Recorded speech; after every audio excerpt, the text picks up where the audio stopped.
هات الموتور وانزل. مالك؟ بقول لك انزل وارفع ايدك. خلينا نلحق ندخل مساعدات، الغزة بيموت جوع وعطش. انزل وارفع ايدك. طفي الموتور. يا الله خارج نحن. انزل وارفع ايدك، وانت كمان انزل معاه. يا فندم خلينا ندخل مساعدة وش ارجع ارفع ايدي وارجلي. كلبي شو؟ اتتحمل المسؤولية، بيموتوا جوع وعطش. يا فندم تعال انت معاه كمان اهو. هتفرج عليه. كلبي شو؟ نعم. فوق. تعصبوا انكم في بلادكم. قدامي. ها؟ امشي وانت ساكت. فوق لا تتشدد.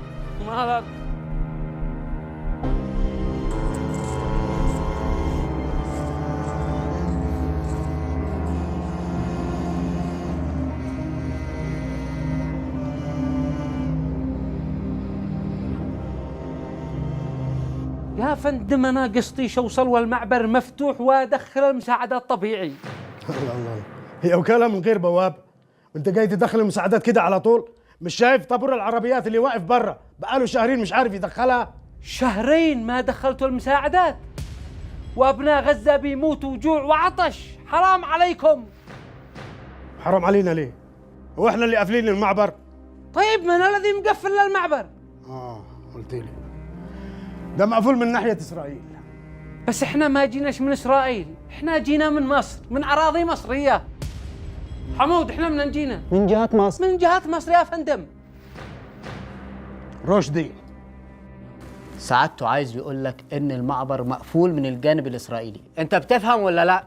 يا فندم بنقول لك ما جيناش، احنا جينا من. يا فندم اسكا اقول له يفك القيد، اشرح لك اوضح لك منين جينا. فك القيد. فكله.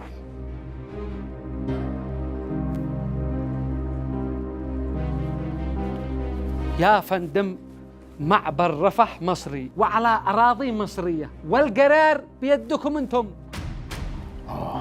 طب بص يا ابني، المعبر ده مقفول من ناحية إسرائيل. طيب والعلم هذا ايش بيفعل هنا؟ وانتوا ايش بتفعلوا هنا؟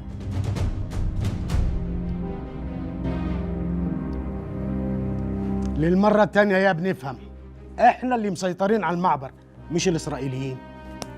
كيف انتوا اللي مسيطرين على المعبر والذي مغلق للمعبر إسرائيل؟ أنا ارتبشت. رشدي سعادته عايز يقول لك ان المعبر مقفول بتوجيهات من اسرائيل. فهمونا من البداية ان التوجيهات بتوصل لكم من إسرائيل مش من سعادة الرئيس عبد الفتاح السيسي. بس يلا ما تهلفتش بالكلام. رشدي أنا عايز أعرف مين الغبي اللي جاب دول هنا؟ الراجل ده هيودينا في 60 داهية، بدل ما نحقق معاه بيحقق معانا. والعمل إيه؟ أنا من رأيي يا فندم نرجعه العربية بتاعته عشان ما يدوشناش ويوجع لنا راسنا. أنا موافق بس بشرط ما اشوفوش هنا مرة تانية، أنت فاهم؟ حاضر يا فندم. طلعوا برا. اتفضل معايا.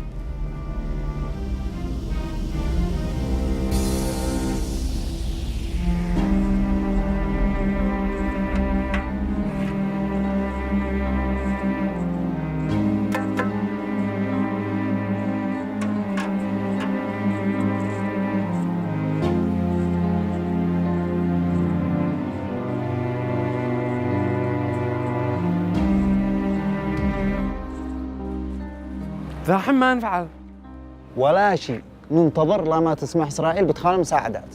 يا غبي ما دخل إسرائيل، هذا معبر رفح، معبر مصري ما هوش معبر كرم أبو سالم. اخطأت. شوف من هنا وكذا تبع مصر ومن هنا وكذا تبع إسرائيل، ما يحق لإسرائيل يوقفوا المساعدات لأن هذا المكان تبع مصر والمعبر تبع مصر. فهمت.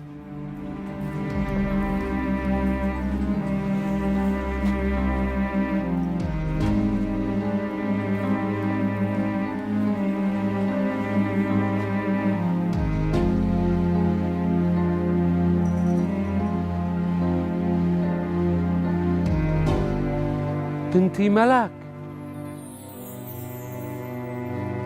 انت قلت ان بنتك ماتت قبل 5 سنوات.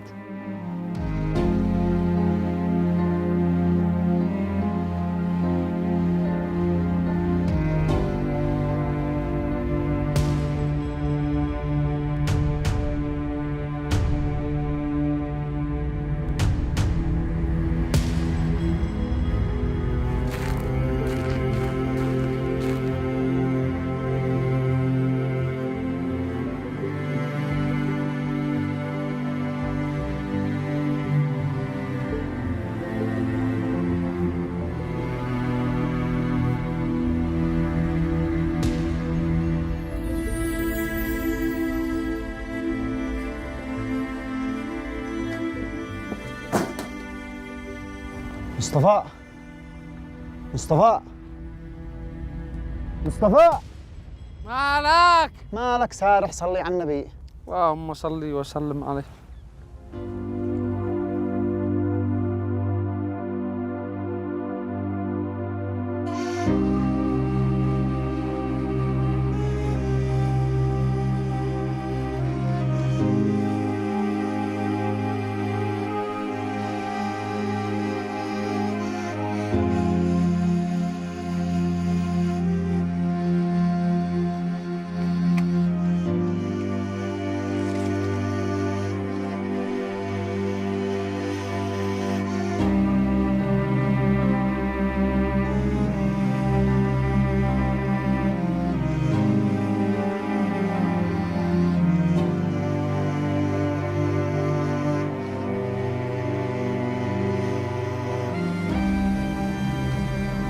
تخيل وهذه بنتك، ايش حيكون شعورك؟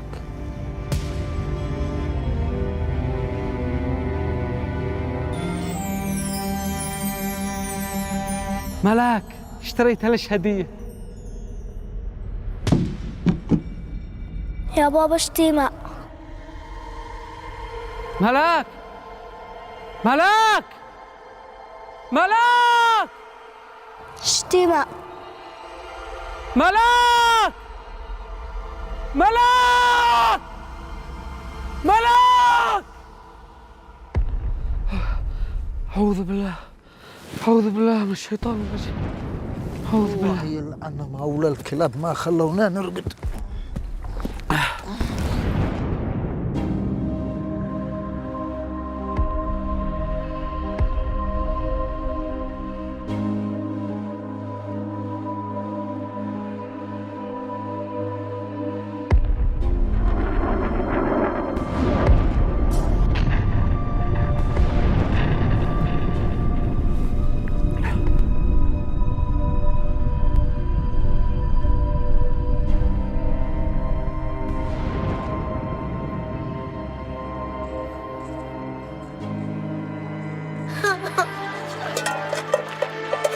دخل الله، نحن بنتاكل، نحن جوعانين. اخواتي جوعانين. انا جوعانة. لا اكل بس شكلات. انت معانا نجاة الله يا عالم، نجاة الله. نتراجع يا عالم، نتراجع. احنا بنضلنا شعبي، احنا اولادي بيناموا بجوعهم. اول مره لا اروح لاحل عن ادفع تضحين لبناتي، واليوم بناتي بيناموا جعانات. يا رب لو يرحمونا للبقاء على قيد الحياة.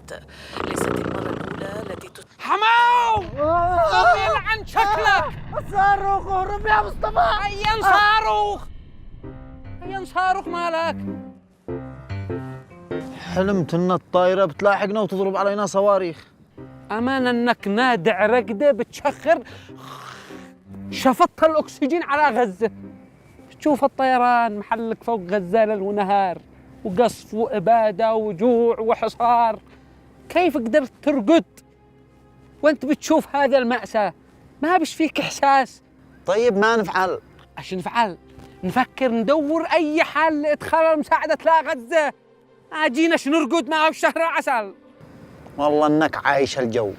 احنا في التراب المصري، حتى الجني الازرق ما يقدر يدخل المساعدات الا بامر من القياده المصريه. قصتك الذي محاصر لغزة مصر ما هيش إسرائيل؟ وليش مصر حتحاصرهم وهم اخوان وكلهم مسلمين؟ والله إنه هذا السؤال الذي محيرني. ارقد يا مصطفى، احنا جينا من خط طويل ورانا غدوه شغل.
هيا يا مصطفى صبوح.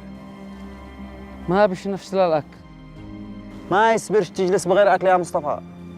شين ياكل وانا منشوف البنت بتدور داخل القمامه قطره ما تشربها، ويعلم الله كم لها ما قد اكلتش. وابناء غزه كلهم عايشين نفس هذا العيشه، بينهم وبين المساعدات هذا الشاب.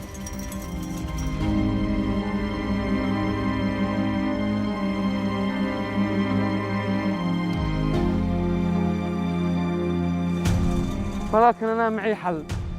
ما تشي تفعل يا مجنون. شين يتفرج لهم بيموتوا عطش، نجلس نتفرجهم. يا ملاك، يا ملاك، يا بنت. ايوه انت جيجي.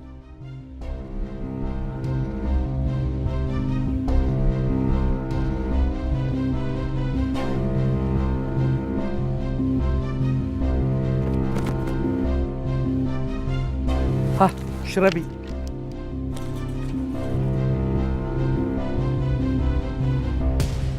اشربي لا تخافي، اشربي. تخلي الباقي لأخواتي صيران يومين ما شربوا مي. شدي ليش واحدة ثانية. ليش كم عشخوة؟ اختي فاطمة الكبيرة، واخويا يحيى واقف على باب الخيمة، واخويا محمد لسات صغير. وابو شمش وينهم؟ البابا والماما بالجنة استشهدوا بغارة إسرائيلية. طيب ايش الذي ينقصكم؟ ايش تحتاجوا؟ بينقصنا كل اشي، بينقصنا اكل، بينقصنا مي، بينقصنا علاج، بينقصنا الاخ الصغير حليب، ما في معنا اشي.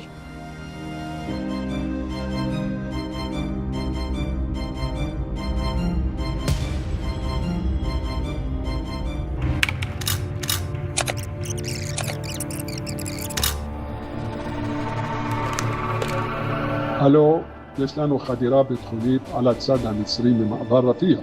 אנחנו מתקשרים עם המצרים מהר לטפל בחדירה הזו ולא לחזור על מה שקרה.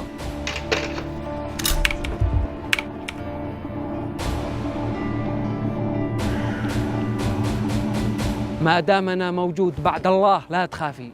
انتظري شاسي يردي لكم اكل واجي. ان شاء الله.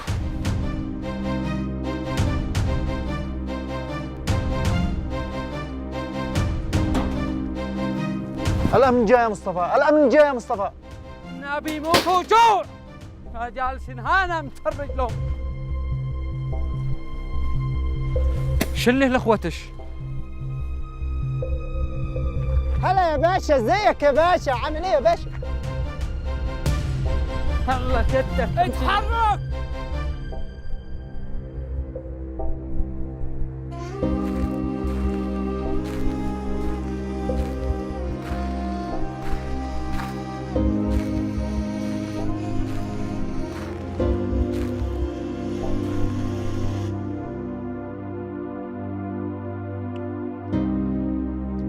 انت شكلك مش ناوي تعدي الامور على خير. يا فندم ليش ما فعلت؟ لو كمان بتستعبط. انت مش عارف انت عملت ايه؟ ايش فعلت؟ انت سببت لنا مشاكل مع العدو الاسرائيلي بتقديمك المساعدات لاخواننا الفلسطينيين. والله ما دريت من هم اخوتكم، الفلسطينيين ولا الاسرائيليين. ولا تكلم كويس مع سعادة الباشا. تشتوني اتكلم في الجد. طيب يا فندم، قطعة خبز وحبامة سببت لكم مشاكل مع اسرائيل؟ سببت مشكلة. يا فندم احنا ما دخلناش مدافع وصواريخ، هي قطعة خبز وماء. يا فندم انا شفت البنت بتدور في القمامة، ايش تاكل ايش تشرب، عتمت جوع وتشيني اتفرج لهم بدون ما اعينهم. والله لو ما عاد فيني ذرة انسانية. اسألك سؤال. تفضل. انت معك عيال؟ قصدك ولاد؟ معايا بنتين. تخيل يا فندم ان بناتك محاصرات في الخيام مع ابناء غزة بيموتوا من الجوع والعطش، هل عتقبل؟ مستحيل انك تقبل يا فندم. يا فندم انت قدامك هذا الفواكه واي حاجة تحتاجها وكل شيء بيجي لك، واخواننا بيموتوا من الجوع، هل هذا يرضيك؟ هل هذه انسانية؟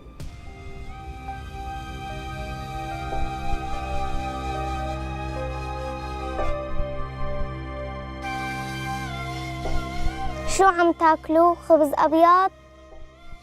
ومن وين جبتوه؟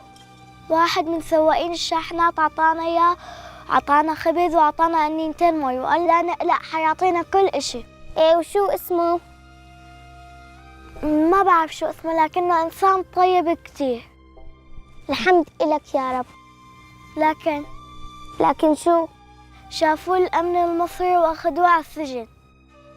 الله لا يسامحهم، يشوفونا عم نموت من الجوع وساكتين، وفوق هاد عم يعاقبوا من يدخلنا قنينة مي. انتوا عايزين ايه؟ انتوا عايزين ايه؟ يا فندم ابناء غزة بيموتوا جوع وعطش، احنا قادرين ننقذهم، قادرين نوقف عنهم هذه المعاناة. يا ابني افهم، احنا مش مسؤولين عن حصارهم، اللي مسؤول عن حصارهم ومعاناتهم هم الإسرائيليين. احنا دارين ان المسؤول الاول على الحصار اسرائيل، ولكن انتم مشاركين في هذا الحصار. قادرين تفتحوا المعبر وتدخلوا الدواء والغذاء الى قطاع غزة، انتم مشاركين في هذا الحصار. يا ابني افهم، احنا مش مانعين دخول المساعدات. مشكم مانعين دخول المساعدات؟ قومتوا الدنيا على قطعة خبز وحبة ماء، ما بالكم بالشاحنات الذي بالمئات موقفة في المعبر، منعتوهن من الدخول إلى قطاع غزة. رشدي بص يا أخ، إحنا مش ضامنين دخول المساعدات إلا بموافقة الجانب الإسرائيلي. طيب أنتوا اسمحوا بدخول المساعدات من الجانب المصري، وخلوا العدو الإسرائيلي يتحمل المسؤولية لوحده. انت بتتكلم وانت مش عارف احنا بنواجه ايه ضغوطات. ده علينا ضغوطات من الدول العربية والغربية، وإحنا علينا ضغوطات من الله بإدخال المساعدة إلى قطاع غزة الذي بيموتوا من الجوع والعطش. انت بتصرفك ده بيهدد الاتفاقات ما بيننا وبين اسرائيل، وده بيهدد العلاقة ما بين الدولتين الثنائية. انت فاهم ولا لا؟ يا فندم إسرائيل لا لهم عهد ولا ميثاق، وكم قد نقضوا من اتفاقات. لا تكونوا خدم لليهود على حساب غزة. مصر الهدف القادم لإسرائيل إذا ما انقذتوش أبناء غزة. لا بقى، انت زودتها. انا بحذرك للمرة الثانية، هتسبب لناش اي مشاكل مع العدو الاسرائيلي. وأنا بحذرك للمرة الأخيرة، لا تكونوا عصا غليظة بيد اليهود الصائلة لضرب المستضعفين. أنت هتتحمل كافة المسؤولية عن تصرفاتك وأفعالك اللا مسؤولة. ما تهمنيش النتائج لو يطر راسي. رشدي طلعوا برا قبل ما تصرف معاه تصرف مش كويس. برا برا.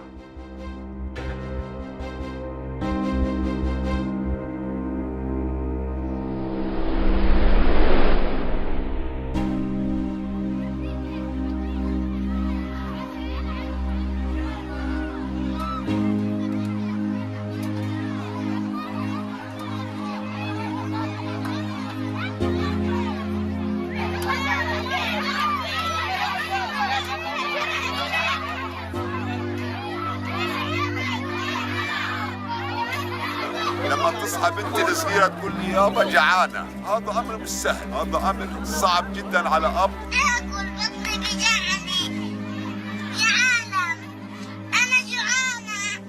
أنت معك عيال؟ معايا بنتين. تخيل يا فندم إن بناتك محاصرات داخل الخيام مع أبناء غزة بيدوروا للأكل وللشرب، هل عترضى؟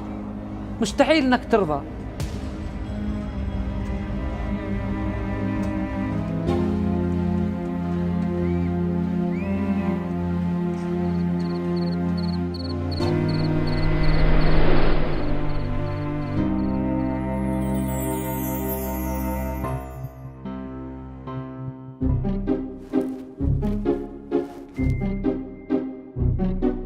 ما بتفعل. أحفر نفك، معذر ما يدخلين المساعدات ولو من تحت الأرض. وليش ما تحفر هنية؟ هناك عمارات هيشوفونا نصير نحفر من هناك. قم بعدي. بعدك هي.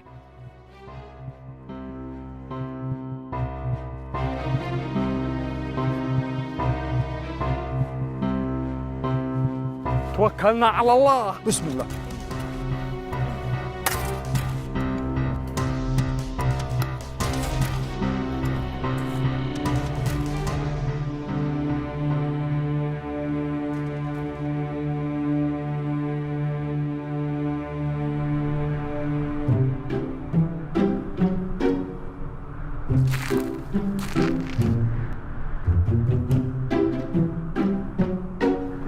عليك يا باشا. تعمل ايه؟ الصبر من عندك يا رب. يا ابني اللي بتعمله ده غلط، ما تجبرنيش احبسك. تحيا مصر.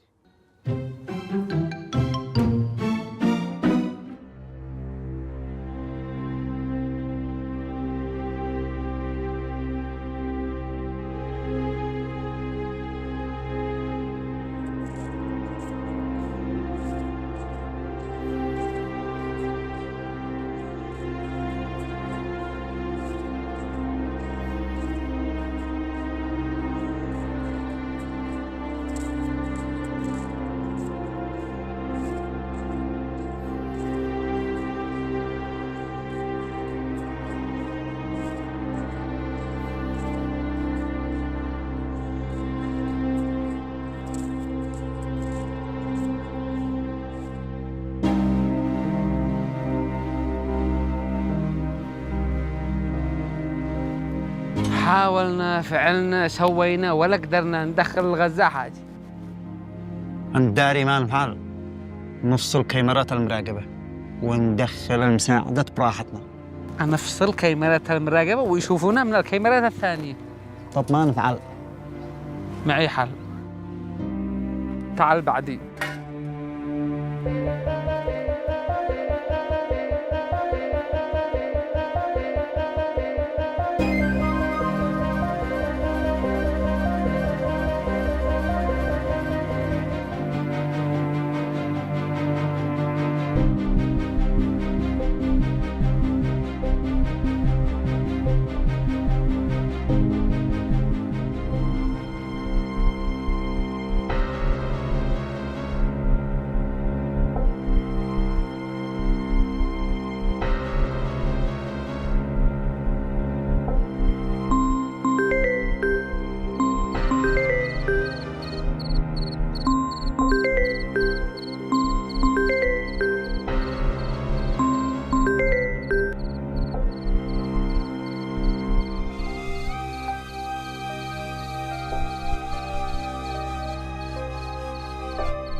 بنتي ملك قبل استشهادها بدقايق اشتريت لها هدية علشان اديها لها. شوف، تشبه البنت التي ادينا لها المساعدات. ما شاء الله، يخلق من الشبه 40. صاروخ يمني، الله اكبر! الصاروخ اليمني حقنا. والله انه من العيب انه صاروخ يجي على بعد 2200 كيلو لا وسط اسرائيل، وبعض الدول العربية المجاورة على بعد أمتار ولا بتفعل حاجة. اي والله. شو الصدق؟ أنت اليوم فاجأتني برجالتك وعشارتك مع غزة، ما كنت متوقع منك. أنا مقتنع بما فعلته اليوم وضميري مرتاح، لو أضحي بنفسي علشان الأبرياء. وإن شاء الله تنسيقنا اليوم مع أصحاب القواطر يدي نتيجة وندخل غدوة المساعدة إلى غزة بإذن الله. يا رب يا رب. والعمل الجماعي له أثر إيجابي وعينجح إن شاء الله بإذن الله. يا رب.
رشدي افتح.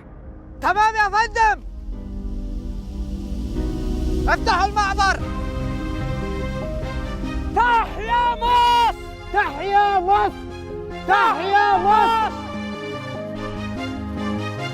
تحيا مصر! تحيا مصر تحيا مصر تحيا مصر تحيا مصر تحيا مصر تحيا مصر تحيا مصر